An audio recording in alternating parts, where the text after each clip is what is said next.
In 1967, I was a 20-year-old student at the United States Merchant Marine Academy in Kings Point, New York.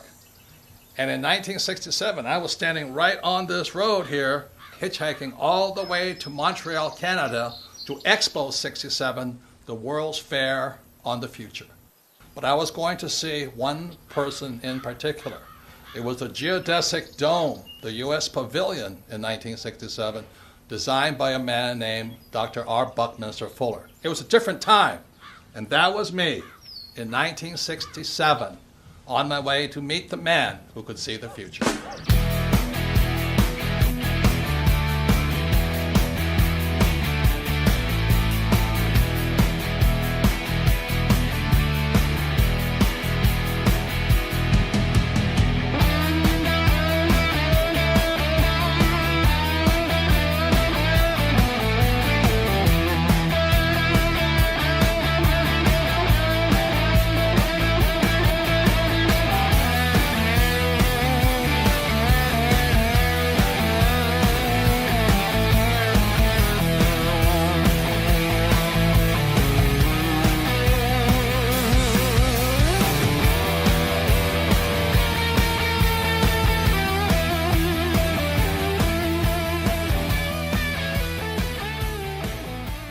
Fuller was a futurist, and he's one of the first persons that systematically defined how you and I can see the future.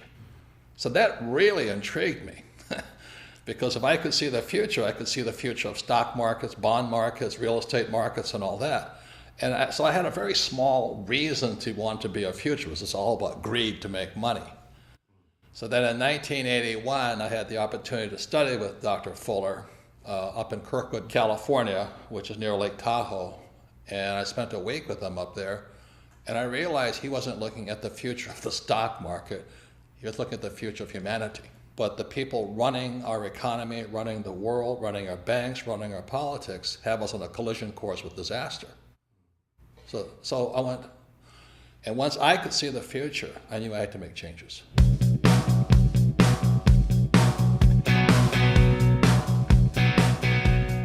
I was in rock and roll.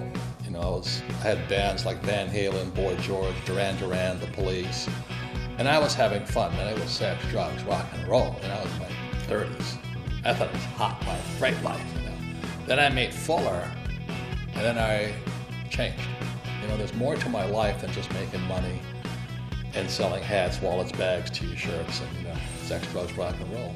And so after 1981, I started studying with him more earnestly. I studied his books more, especially his book, Critical Path. I started applying what Fuller's teachings, how to predict the future, to the markets, because that's my interest. That's my Rich Dad and Bucky Fuller, that's where they come in line. They say the same thing. The markets are manipulated.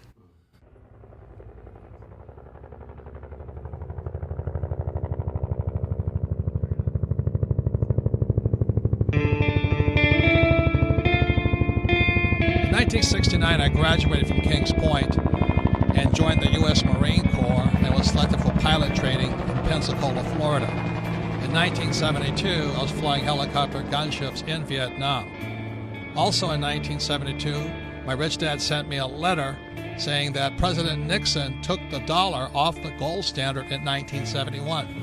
He said, "Be careful, the world was about to change." So in 1971 was when our wealth began to be stolen.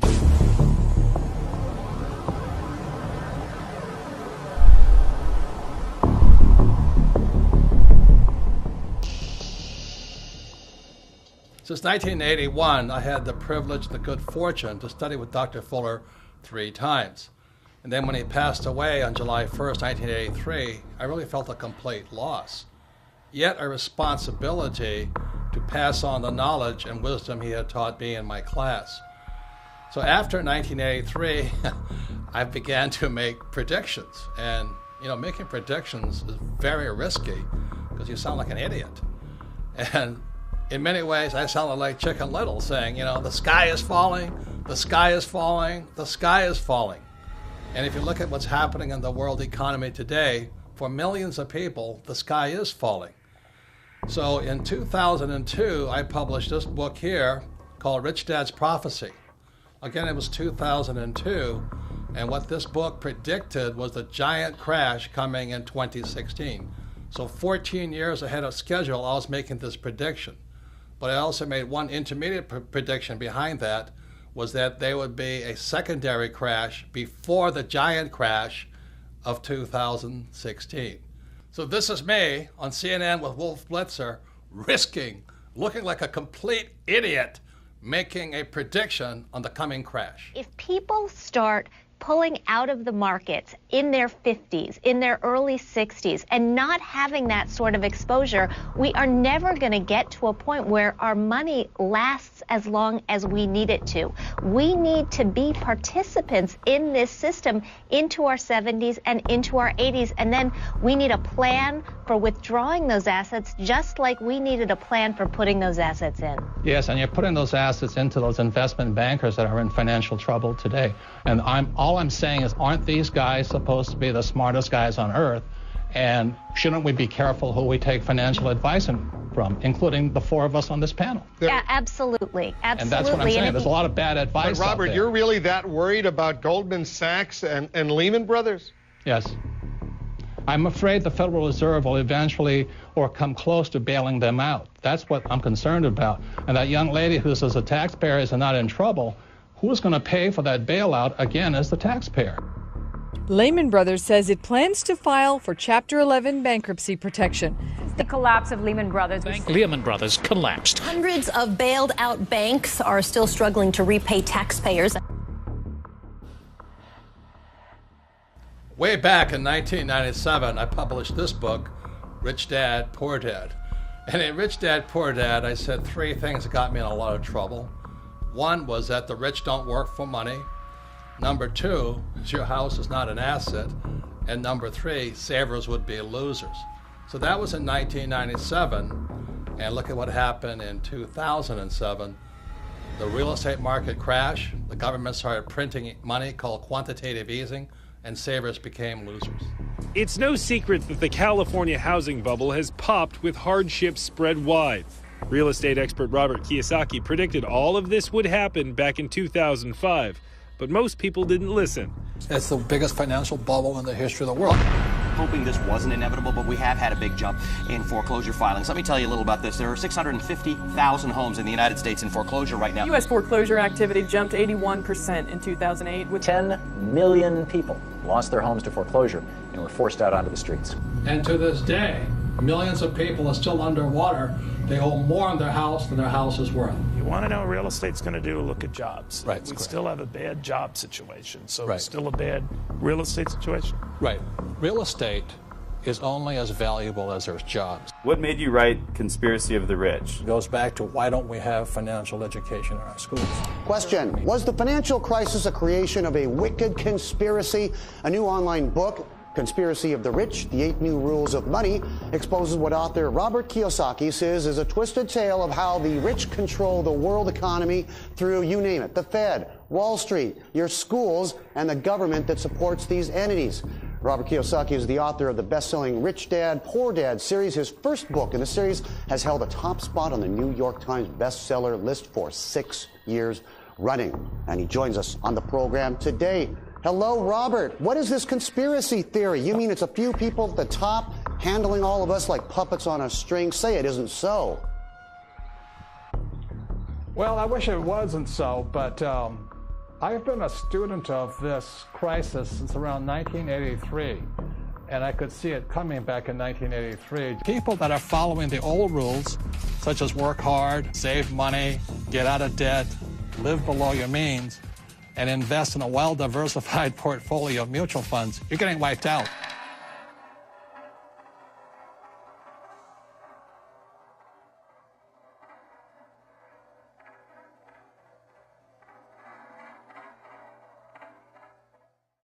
So all coins have three sides.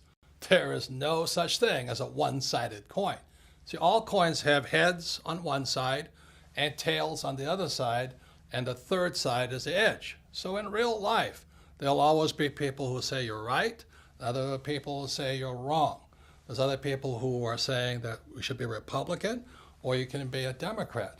See, the intelligent thing to do is stand on the edge. You see, intelligence is found on the edge.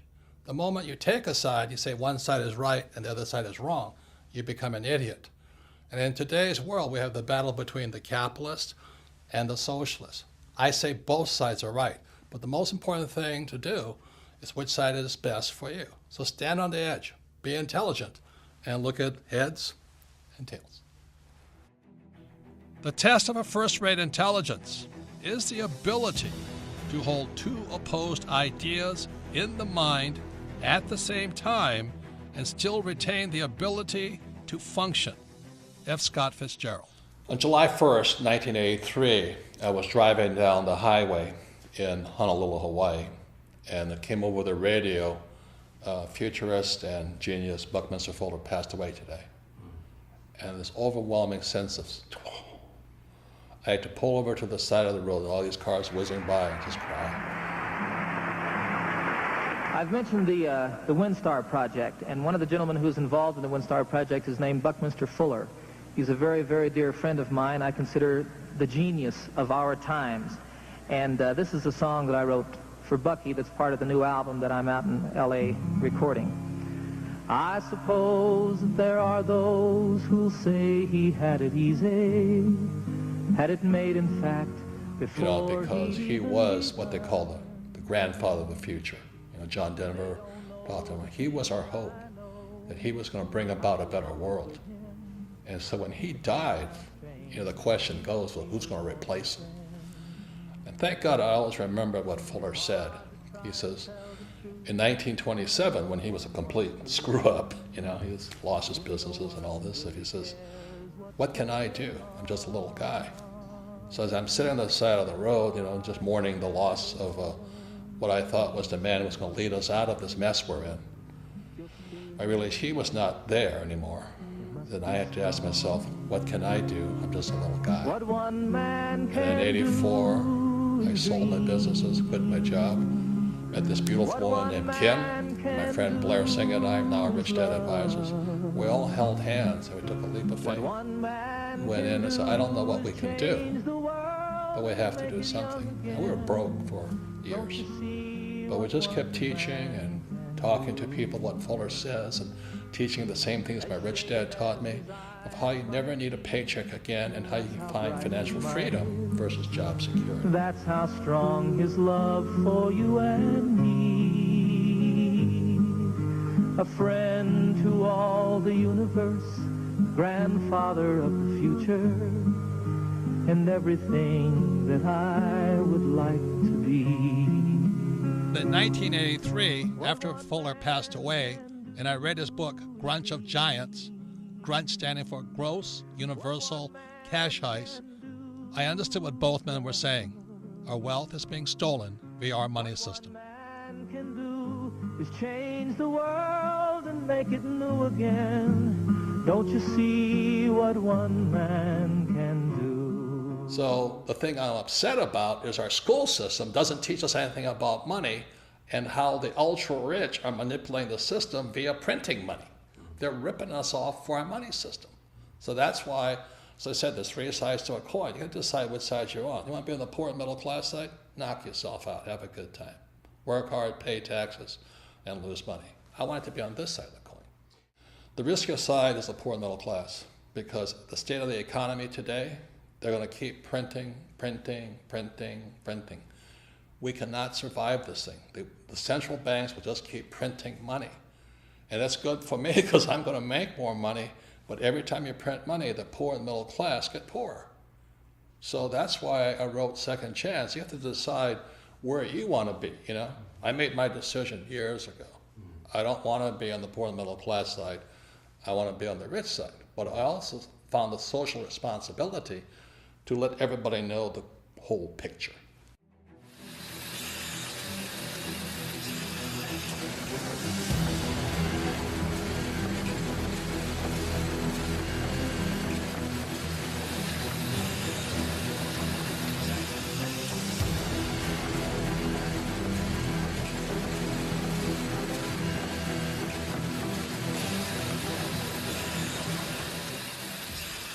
Fuller was not only a futurist, he was a scientist, a mathematician, some call an architect. He was asked to leave Harvard not once, but twice, so he never really finished school. He was a genius, but he was hard to define simply because he was a genius at so many different subjects. In 1983, after reading his book, Grunch of Giants, posthumously, after he had passed away, I was surprised because Grunch of Giants was not about math, science, it was about the economy. It was about the future of the economy. And that's when I realized Bucky Fuller and my rich dad, who was my best friend's father, had been saying the same things for years. After reading Grunch of Giants, which stands for Gross Universal Cash Heist, how we're being ripped off by the very thing we work for, money, I began doing my own research on what both men had been saying. See, up to then, I was a proverbial C- student. I only studied just to take a test. I only studied what I was told to study. I take the test and forget about it.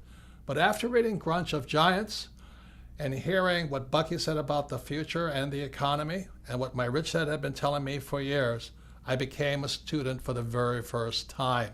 I went all the way back, not just taking their word for it, but finding out my own answers. I wrote Second Chance because there's a lot of confusion about this global economic crisis. You know, one side of the coin, especially the politicians, say, hey, don't worry, everything's fine, the economy's coming back. On the other side of the coin, there's people who say, we're on the eve of destruction. You know, buy guns, store food, buy gold, and go into hiding. And on one side of the coin, the socialists say, we need more entitlement programs. We need to take care of people. And capitalists say, if we keep giving people money, we're all going to go broke. And today, finally, everybody knows America is deeply in debt. We all know the U.S. is in debt, and this is the chart of the national debt of the United States, somewhere over 17 trillion. And for some people, that's scary, but what's coming up next, to me, is terrifying. Our leaders have shut down the U.S. government and continually threaten to shut down the U.S. government because America is broke. We're out of money. And all this does is scare people and confuse people. People do not know what to do. And so that's why I wrote Second Chance. I wrote Second Chance as simply as possible. You know that principle, KISS? Keep it super simple. So Second Chance is written very, very simply. There's another saying that goes, you know, a picture is worth 1,000 words. So instead of using a lot of economic terms and financial terms that confuse people, I did my best to use the simplest charts possible, charts and graphs, so you can look at it. Just look at the pictures and you come to your own conclusion. Which way is this economy going? Are we going up or are we going to go down? I left it up to you to decide whether things are good or bad. The great thing about Second Chance and all the pictures in it, a 10-year-old child can look at the pictures. If they do nothing else, just look at the pictures and they go, oh my God, is that what's going on? And then you as a family, hopefully one of you has read the book, can discuss further what the charts and graphs mean.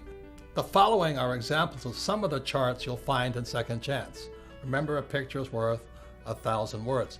So this first graph is a picture of the purchasing power of the US dollar. You know, people say there's inflation. There really isn't inflation. What's really happening is the purchasing power of the dollar is going down. This makes life harder and harder on those who work for money. So in other words, the US dollar is worth less and less and less. The more the government prints money, the more worthless the US dollar becomes. The government says they won the war on poverty. Well, this chart says differently. Because the U.S. is printing money, what you find out is harder and harder for the poor and lower middle class to earn what's called a living wage. In other words, they can't afford to live. They can't afford a house, they can't afford food, they can't afford transportation. And what this chart shows here is the increased use of food stamps. So while our government says poverty is going down, the reality is that use of food stamps is going up. This means the average American cannot afford to live. And add to this, high-income jobs are being outsourced to countries like China and Pakistan and India. So this is another reason For this next chart here, you'll see that the middle class in America is not growing. What this chart shows you is the middle class is shrinking. So to keep up with these global changes, millions, young as well as old, are going back to school for retraining, hoping to find that high-paying job. Unfortunately, these two charts tell a different story. The first chart here is you see the rising cost of a college education. And as you know, millions of people leave school, both young and old, saddled for a lifetime with student loan debt, the worst possible debt of all. Student loan debt is worse than a mortgage, credit card debt, or a car loan. Simply said, student loan debt is debt for life. That is inhumane. How dare we saddle our students with debt for the rest of their lives? It's criminal. So education is more important than ever before, but look at what happens to college graduates. Instead of their wages going up, this chart shows you that their wages are actually coming down. And even worse than all that, you graduate and you learn nothing about money. I mean, the question is, why would you go to school to make less money, come out of school deeply in debt, and learn nothing about money? Doesn't make sense to me. And this chart really concerns me. This is the chart on Social Security. If you look at this chart, you notice just around 2012, the Social Security Trust Fund goes bankrupt. It starts operating in the red. Simultaneously, in 2012, 10,000 baby boomers turn 65 every single day, just as the fund goes broke. How are we going to pay for this? You know, what's going to happen to these old guys? What's going to happen to my generation, the baby boomers? Will the baby boomers, the most affluent generation in history, soon become the baby busters? I'm concerned about my own generation. Worst of all, how are we going to pay for these old guys like me? You know, Medicare goes up, expenses go up. You know, life doesn't get cheaper when you get old. You know, it is estimated that Social Security, Medicare, and other entitlement programs is an off-balance sheet debt of $100 trillion to $250 trillion. Most people do not know how big that debt is. How are we going to pay for this? Print more money? Who is going to pay for this? You? Your kids? Your kids' grandkids? Who is going to pay for this? Are we just going to print more money? And this leads to the next thing that really concerns me. These next two charts shows you what happens when a country prints too much money. Again, as Bucky taught me, to see the future, look at the past. And what you see here is a chart of the German Weimar government between the years 1918 and 1923. The German government, to pay its bills, began printing and printing and printing and printing. So the German economy looked good because the economy was growing with all this printed money. But what happened was it eventually collapsed after 1923. What happened was this: if you were a millionaire in Germany prior to 1918, by 1923 you were a pauper. I'm afraid that's what's going to happen to millions across the world if the United States keeps printing money. So here's a chart of the United States today. It's called quantitative easing. You know, it just keeps going up. The reason they call it quantitative easing, that's simply government speak, government jargon, a way of keeping us confused. Quantitative easing simply means printing money. Notice the similarity between Germany between 1918 and 1923 and the United States today. And so here we are in 2015, and let me tell you, it's spooky. It's a long way down. And when I look back, you know, at the giant crash of 1929, it's very small. So the question I ask you, which way is the economy going? Hopefully my rich dad and Bucky Fuller are wrong, that the stock market will keep going up.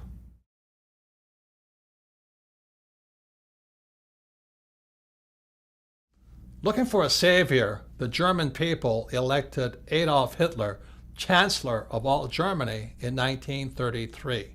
After taking control of Germany, Hitler is quoted as saying, "What luck for the rulers when men do not think." Same thing is going on in America today. That's why there's no financial education or school, and that's why our government can get away with what it's doing. I see similarities between then and now. Do you? And that's why I wrote Second Chance, because it's time we start to think.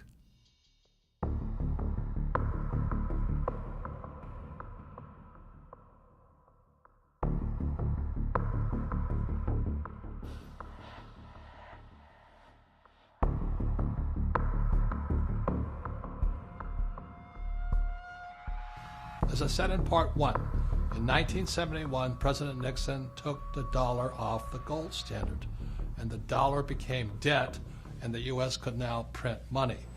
I have directed Secretary Connally to suspend temporarily the convertibility of the dollar into gold or other reserve assets. The problem is our education system never changed after 1971. You see what low grade you made on your weekly mathematics test? More than half of you failed.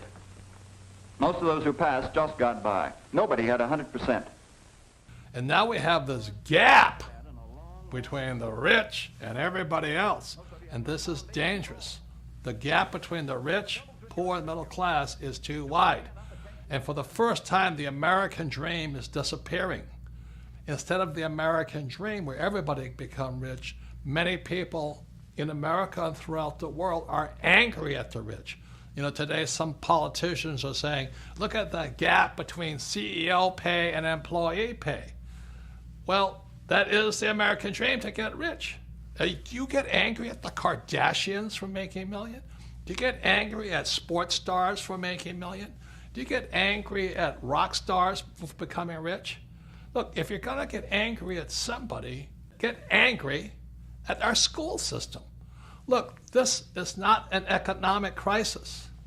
This is a crisis in education, which is why I always ask, why is there no financial education in schools? That's where the gap is caused.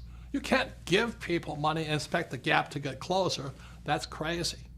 So this next section, you will find out from me, if I ran the schools, this is what financial education would look like.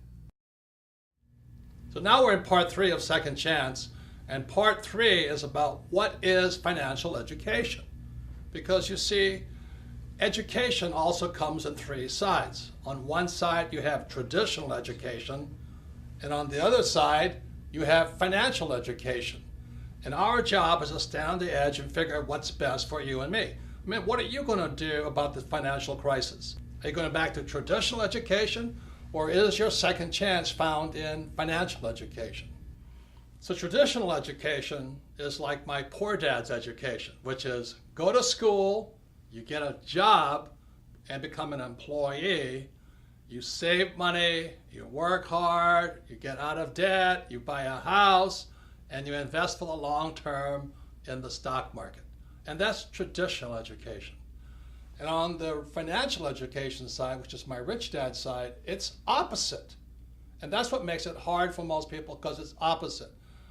On rich dad's side, it's become an entrepreneur, somebody who hires employees. You understand debt, because debt makes the rich richer. You have to understand taxes, because taxes make the rich richer. And also you must understand markets. Yes, you must be able to make money when markets are going up and markets are going down. See, my concern is if there is this large crash coming, if markets come down, it's going to wipe out these guys on the traditional education side. So the question for you is, which side is best for you? For your second chance, is your second chance going to be found going back to school, traditional school, and getting a high-paying job, or being on the financial education side and learning to have money work for you? Which is best for you? So actually, financial education can be pretty easy. My financial education began when I was just 9 years old. It was when my rich dad, who was my best friend's father, he would teach his son and I about money playing the game of Monopoly. And we all know the great formula for Monopoly. It's 4 greenhouses, 1 red hotel. So I would play, rich dad, his son and me, we would play Monopoly all day long, and then I'd go home. The difference was my rich dad was kind of talking to us, teaching us to think like rich people. He was like a teacher, a coach, and a mentor as we played Monopoly. And then I'd go home to my poor dad, and he'd say, "What you been doing all day?" You know, I'd say, "Well, I've been playing Monopoly." "Ah! What a waste of time. Go and do your homework. Because if you don't do your homework, you won't get good grades, and you won't get a good job." So that's where my financial education began. See, my poor dad was a great man. He graduated from the University of Hawaii in less than 2 years. He went on to Stanford, University of Chicago, and Northwestern, ultimately getting a PhD and becoming the head of education for the state of Hawaii. So he was academically smart, but he had no financial education. On my rich dad side, my rich dad never finished school, but he understood how to play the game of Monopoly. So he taught his son and me, starting at age 9, and we played that game probably 1,000 times over the years. We played it until I was in my 30s with Rich Dad. And today, what I do, and my wife does, is we play Monopoly in real life. So this is my question to you. For your second chance, is it time for you to start playing Monopoly in real life?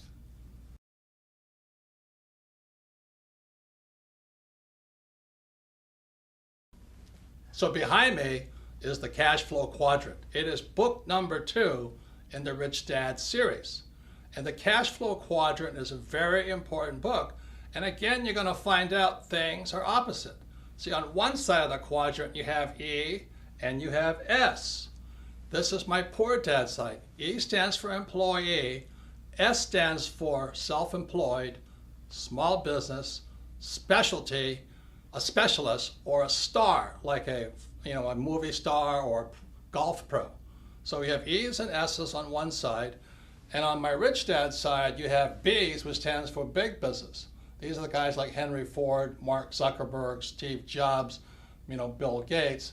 And I stands for investor, but just not any investor. This stands for professional investor.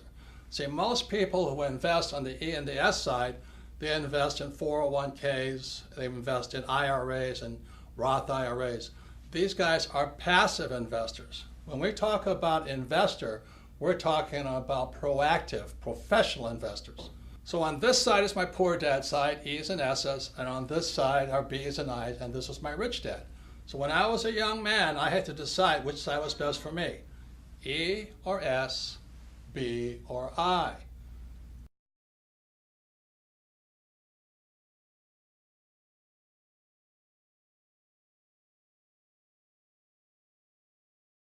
So this is a very important subject now. It's called taxes. Now, most people hate paying taxes.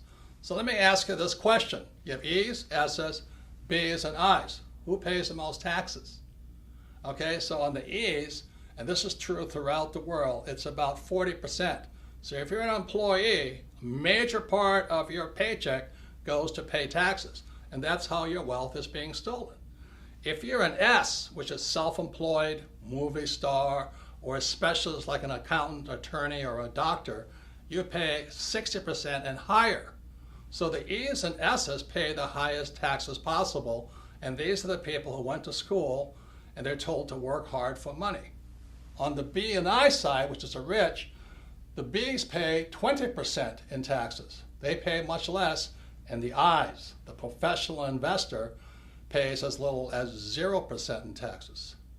So some of you are saying this is not fair. And I can understand that because most people are on this side looking at this side. But let me just say this to you. Tax laws are fair. You see, tax laws don't care if you're rich or poor. You can be rich or poor and still pay 0 taxes. You can be rich or poor and pay 20% in taxes. See, what is not fair is the lack of financial education in our schools. So these people on this side have no idea how these guys are making much more money and paying a lot less in taxes. So let me just say this. For those of you who have read Rich Dad, Poor Dad, or if you haven't, look at Rich Dad, Poor Dad one more time. Lesson number 1 from my rich dad was this: the rich do not work for money. See, these guys here on the E and the S side, they work very hard for money, and they pay the highest taxes. What Rich Dad said on the B side, you should have people work for you, so you pay less taxes. And the I side, your money works hard for you. Other people's money works hard for you, so that's why you pay less in taxes. And that's what financial education should include. You must know the difference between why some people pay a lot of taxes and why others pay very little. So my question for you is this: which side of the quadrant is best for you for your second chance? Second Chance is an in-depth learning package, primarily for people who want to know more about the B side and the I side. And if you see this bug back here, this is called the Rich Dad Radio bug, because you are who you hang out with. You know, if you're an idiot, you hang out with idiots. And if you're a crook, you hang out with crooks. And if you're a rich person, you hang out with rich people. So the Rich Dad Radio bug here means you can learn more if you want to learn more from people who are really doing the real thing. You see, the reason most people struggle financially is they take financial advice from salespeople. They're called, you know, stockbrokers, real estate brokers, and insurance brokers or financial planners. As my rich dad said, the reason they're called brokers is because they're broker than you. They need your money. So when you see this bug here, it's called the Rich Dad Radio, and it's in Second Chance, and you can listen in. You can drop in on conversations between really successful so-called rich people who are doing the real thing on the B and the I side. For example, if you want to learn more about how the rich pay less in taxes, the Rich Dad Radio bug has a conversation with my tax advisor, Tom Wheelwright. If you want to learn how debt makes the investor richer, listen in on that conversation. They're about 45 minutes long. They're just great information packets. You just drop in and listen to what rich people are really saying. And for those of you who have young people, we have my friends Donald Trump Jr. and Eric Trump, sons of Donald Trump the Great, and they talk about how their dad did not spoil them, but trained them to be entrepreneurs, not employees. So this Rich Dad Radio bug is part of your in-depth learning package included in the book Second Chance. Remember, you are who you hang out with. Birds of a feather do flock together. So in 1994, Kim was financially free. She was only 37 years old, and I was 47 years old. So people kept asking us, how did you guys do it? And so we told them we just played Monopoly in real life, but that didn't satisfy them. So by 1996, Kim and I developed the cash flow board game, as you see behind here. And many people say the cash flow board game is Monopoly on steroids.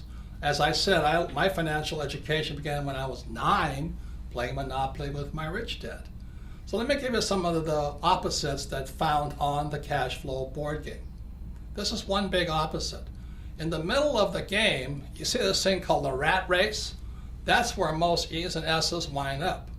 They go to school, they get a job, or they become a doctor or a lawyer, and they wind up in that rat race, you know, working really hard, paying a lot of taxes, giving their money to the government, giving them money to Wall Street via their 401k or IRA, and they just spin that little rat race.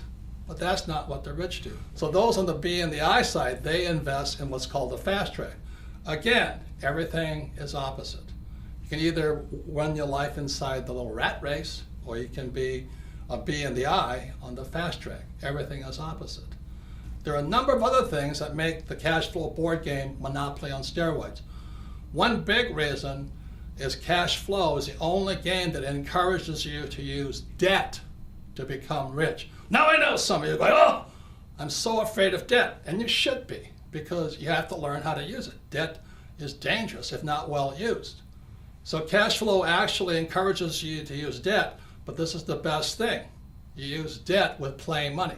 If you make a mistake, it's only play money. Try doing that in real life. You make a bad mistake with debt, and you're wiped out.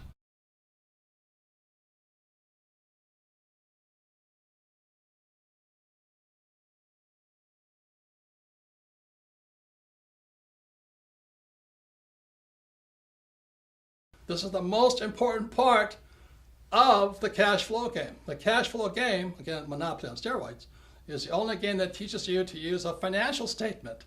Now, 99.9% of all kids leaving high school have no idea what a financial statement is. Can you imagine that?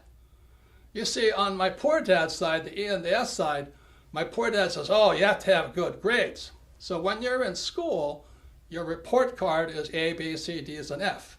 So my rich dad on this side said, on the B and the I side, your report card is called a financial statement. So many people leave school thinking their report card's the most important thing, whether they have a 4.0 or 2.0. Who cares? What really counts is your financial statement. Now, if I was to grade our political leaders on their financial intelligence, I would give them an F.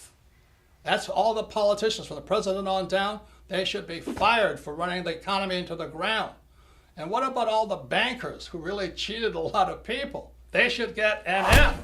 You know, they're the people that actually tell you to invest for the long term in savings and in the mutual funds.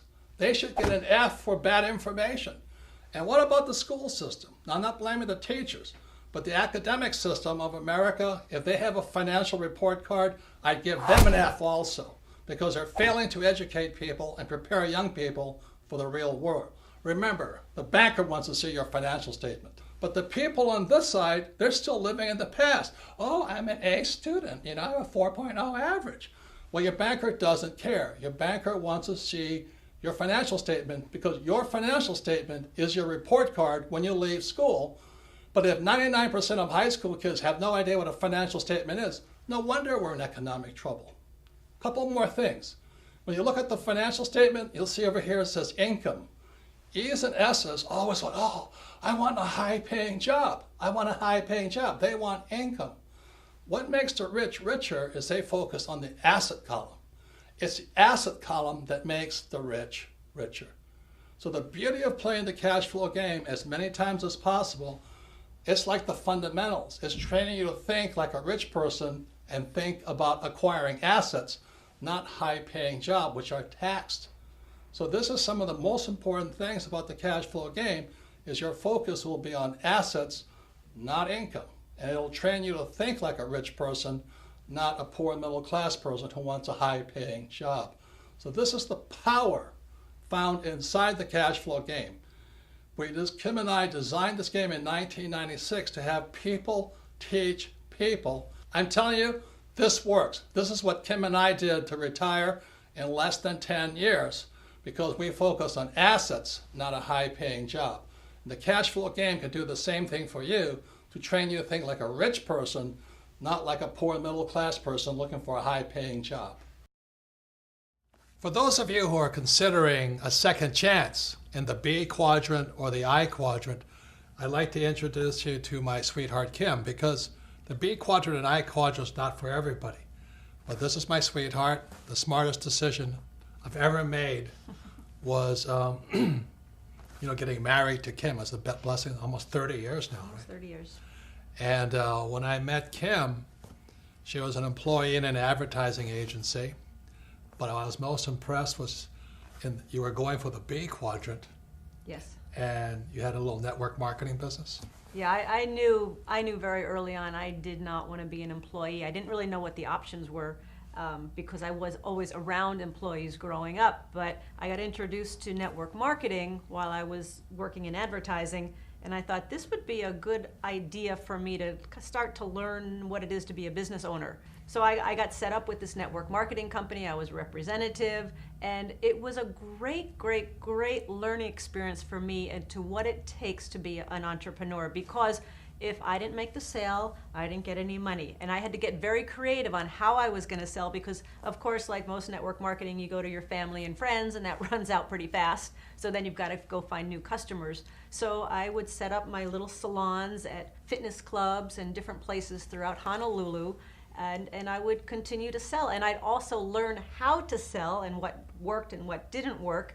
But it was probably one of the best business trainings I could have had early on. And you had to teach other people how to sell in a role. Exactly. Yep. You had to teach others. You had to learn about leadership. So network marketing for me was a great way for me to discover if I wanted to become an entrepreneur. And so when I met her 30-something years ago, I said, man, she's got beauty, she's got brains, and she loves business. I do love business. And we've become business partners for 30 years now. I wouldn't be here without her today. And she and I developed the cash flow board game.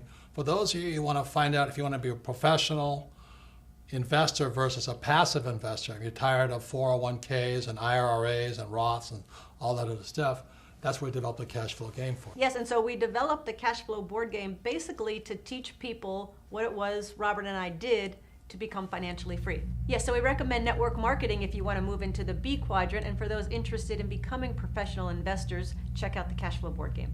So I actually have a business degree, a college degree in business, but I have to say, getting into network marketing, I learned more about what it takes to be an entrepreneur than I ever learned in my 4 years of college. So once again, education is more important than before, but as you can see, there's different types of education. There's traditional education on one side and financial education on the other side. Well, the same is true with learning. There's more than one side. And back in 1969, educational psychologist Dr. Edward Dale, again in 1969, created this thing here called the cone of learning. And on the cone of learning, you'll find out there's more than one way to learn. When we look at the bottom of the cone here, what you'll find, there's two ways of learning. There's reading and then listening to words or listening to lecture. This is my poor dad's way of learning. To me, as a kid, it was boring, boring, boring. At the other end of the cone of learning, you'll find the best way to learn is to do the real thing, but just below that is a thing called simulation. Simulation is another word for games or practice or simulating doing the real thing. So at the top of the cone was the way my rich dad taught me. At the bottom of the cone is where traditional education or my poor dad tried to teach me. So what Edgar Dale, again, Dr. Dale in 1969, educational psychologist, found out that reading, you retain the least, less than 10%. And then when you listen to lecture, it's about 20%. So that's why in school, so much of the time is I would attend class and listen to a lecture and forget everything. So once again, it's more than two ways to learn. At the bottom, these are the A students. And a lot of times at the top, these are the C students or D students. How many of you have met people who are really smart in school, but they can't do the real thing? And that's one of the problems I had with traditional education. They give you all the answers, but these people aren't that bright. They don't know what to do. They can't do much. They're afraid of making mistakes. So that's the bottom of the learning curve that Dr. Edgar Dale found out, and the top. Now you move up to the next level. The next level is looking at pictures. And one of the reasons I did Second Chance in so many pictures is to improve your retention, to improve your learning, and that's up to about 30%. Now moving above that is you watch a movie. And this movie called The Man Who Could Predict the Future is, again, we did it just to increase your retention, so you remember more and forget less. So moving up the cone of learning, you have this thing called participating in a discussion. And that's really high up there. And the reason we have Rich Dad Radio, the bug, so you can go inside Second Chance, is you can participate by dropping in and listening to discussions from real people who are doing what they talk about, who know what they're talking about. And up at 90% is a thing called simulation. And that's where games come from. The reason I learned so much from my rich dad was because my rich dad used a game of Monopoly. 4 greenhouses, 1 red hotel. I retained a lot. I learned a lot. And then rich dad would coach me and talk to me and educate me about how to do the real thing. So that I hear many people say, oh, it's so risky. What you do is so risky. Oftentimes, those are the people who are like my poor dad. They did well in school, a lot of times A students, many times accountants and attorneys and doctors, but they've only learned how to learn from reading and from lecture. And when it comes up to this level here, which is practice in the simulation, playing the game, and then doing the real thing, then they say it's risky. And it is risky if you've been taught not to simulate, not to practice. You see, the way we as humans are designed to learn is by making mistakes. For example, a baby learns to walk by standing up, falling down, standing up, falling down. Then after they learn how to walk, then they learn to run. Then they get on a bicycle, and again, they fall off, stand up, fall off, and then they learn how to ride. But our school system, especially down at the base level here, the reading and lecture, is if you make a mistake, they punish you. They always punish you for making a mistake. That's why so many of these really smart people can't do anything, because this is what Edgar Dale is talking about. It's simulation and then doing the real thing.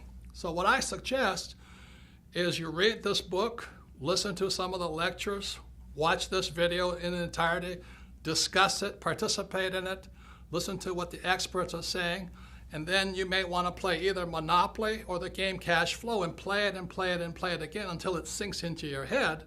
and then you do the real thing. That's what I suggest. But if you're afraid of making mistakes, which is what these people like my poor dad are, what if I make a mistake? If I make a mistake, I'm stupid, I'm stupid. Well, that's what's wrong with the school system. That's what's wrong with traditional education. They punish you for making mistakes. Now you look at it this way, I love flight school. I love learning to be a pilot and getting ready to go to Vietnam. The reason I like flight school in Pensacola, Florida and Camp Pendleton, California was because we simulated in preparation to doing the real thing. So this is what flight school looked like. We'd go to school in the morning, we'd listen to real instructors lecture us, then we'd fly in the afternoon. So study in the morning, fly in the afternoon, and then we did the real thing in Vietnam.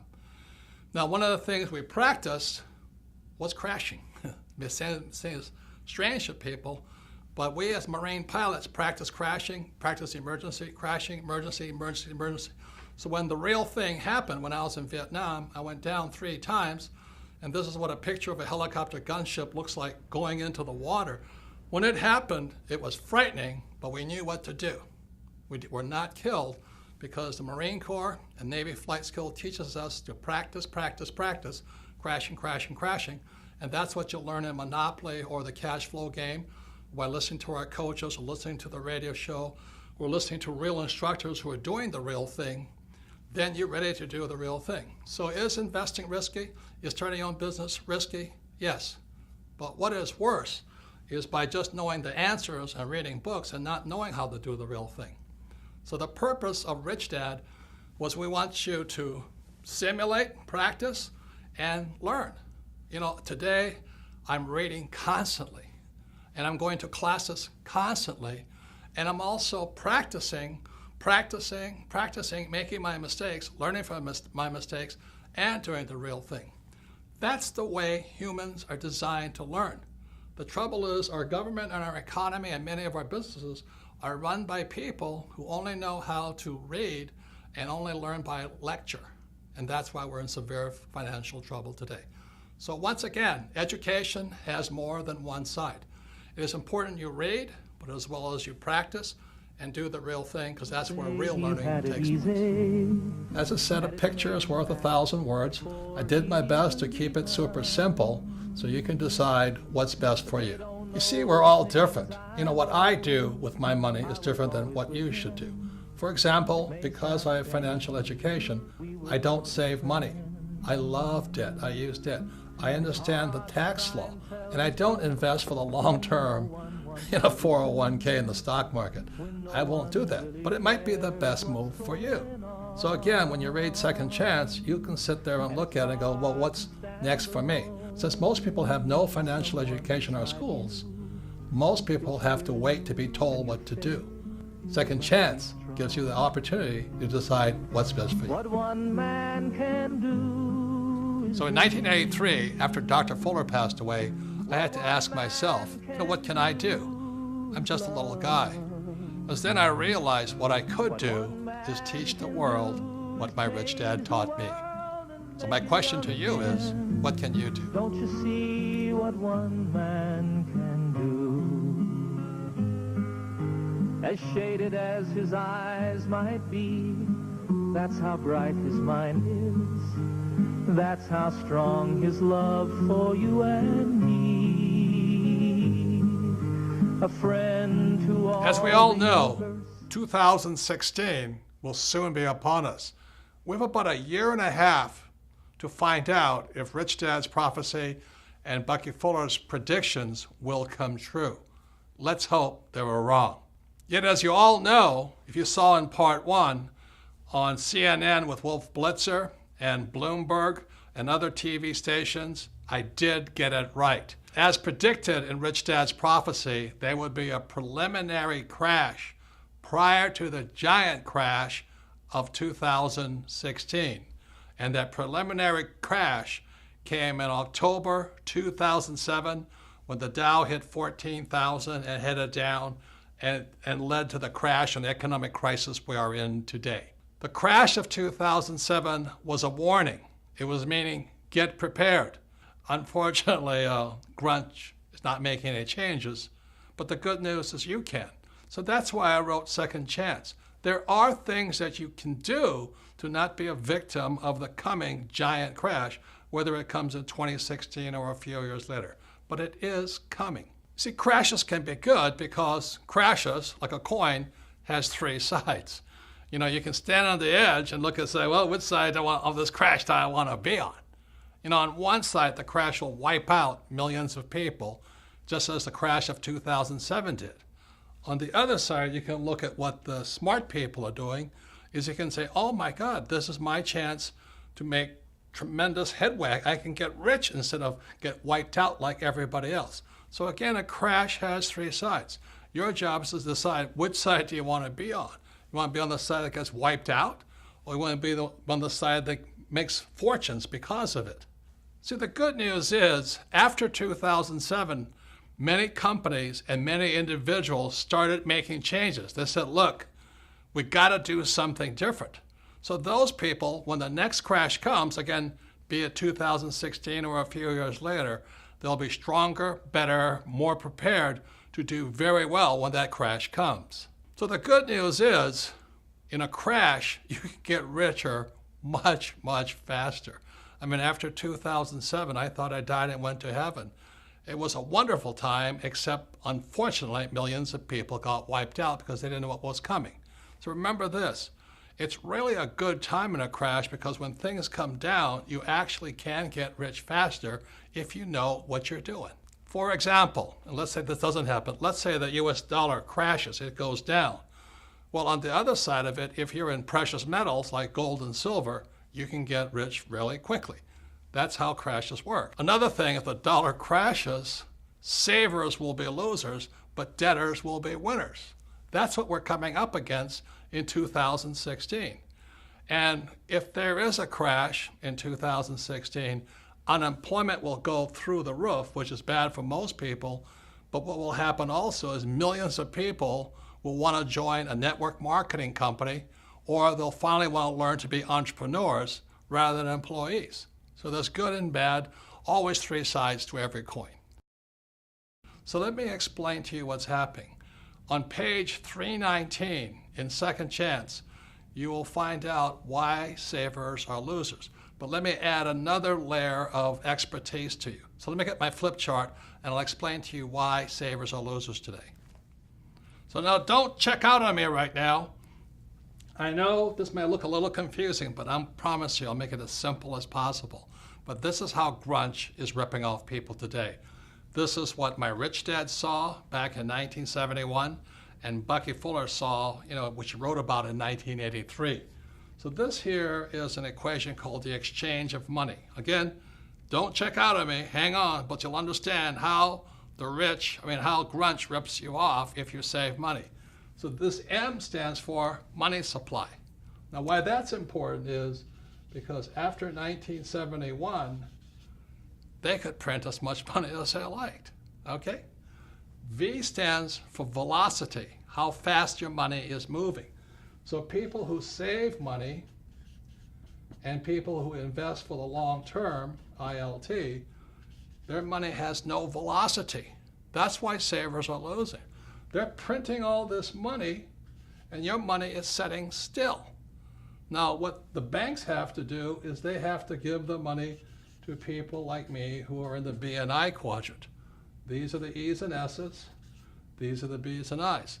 So your money is not moving. They really do not need your money. What they need are people like me to borrow money, because the only way the bank makes money is they give money to me, I borrow it, and I pay them a little bit of interest.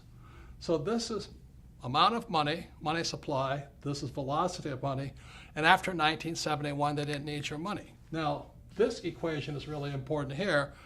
It's P times Q, sometimes called price and quantity. In other words, they call this nominal GDP.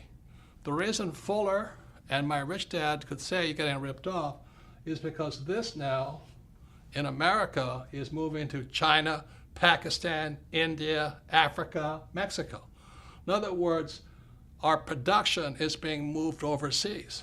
You remember when I was a kid, Ford Motor Company had human beings, making cars. Today, they're robots making cars. They don't need you. And where are those robots made? Those robots are not made in America. They're made in China, Pakistan, India, Mexico, which is good for those countries. God bless them. But unfortunately, every time you want more money, P stands for price, the big corporations like Nike, like Apple, like General Electric, they just move the jobs offshore. So that's what's really wiping out people today, is that you want more money, they're going to move offshore. And that's what's really killing people today. So if you don't understand this, don't worry. Part of it is inside Second Chance. But this is the equation. After 1971, they don't need your money anymore. That's why they don't pay any money for your savings. They don't need it. But they do need people like me who can use debt. And what the grunge is here is they're just the big corporations. They're not really U.S. corporations. You know, that you think Apple is a U.S. corporation? It's not. You think General Electric's a U.S. corporation? It's not. You think Nike is a U.S. corporation? It's not. So you sit there waving the American flag, but our jobs and our factories are going overseas. And so what they tell you to do is to save your money, invest for the long term, and you're getting screwed because your money is not moving. So let me give you one more example of what's happening with your money like this. Let's say I had a restaurant, and in a night, I serve one setting of tables. One set of customers come in. I make X amount of money. But what velocity means, you want to serve 2 sets of people, 3 sets of people. And that's what velocity means. If your money is parked in a savings account or in a long-term, investing for the long term, you're getting screwed. You're getting screwed because your money is not moving. There's no velocity. So on page 319 in Second Chance, I write about what I do. I'm not recommending that you do it, but what financial education allows me to do is I keep my money, but it's not really my money, it's your money moving. And that's one reason the rich are getting richer. And again, this is how grunge, this is how Fuller and Rich Dad could predict that your wealth was being ripped off by the biggest banks, our corporations, and our school system. So this is the thing called the velocity of money. Your money is not moving, that's why you're being ripped off, because they keep printing more of it. And if the stock market crash, the people who don't move their money get wiped out. So if you don't understand this, don't worry. 99.99% of the people don't. In fact, the economists in my economics class who taught me, they didn't understand it either. They don't understand this because most economists, they save money and they have a retirement account. They have to be an investor, a B or an I, to understand this. So if you don't understand it, the reason this video is made available to all of you is sit down with your friends, 2 or 3 friends. Watch this video. Discuss this. Discuss the whole video. Do it 2 or 3 times because repetition is how we learn. Every time you watch this video, you'll learn a little bit more. So if you don't understand this, don't worry about it because the economist who taught me this when I was in business school, he didn't understand it either because he saved his money and he invested for the long term in the stock market. And what the rich are doing is to keep the speed of their money, the velocity of their money up. Please discuss the number of times and you'll see a whole nother world. So the people that pay the highest taxes, again, are employees in the E quadrant, self-employed in the S quadrant, savers, and employees with 401ks. These are just examples of the ways grunge rips us off, steals our wealth, just because we have no financial education in our schools. That's criminal. If Fuller's predictions are true, the next 20 years will not be like the past 20 years. So for those of you who think your job is safe, think again. For those of you who think your savings are safe, think again. And for those of you who think your college education will save you, think again. The next 20 years will be unlike anything like the past 20 years. So be prepared.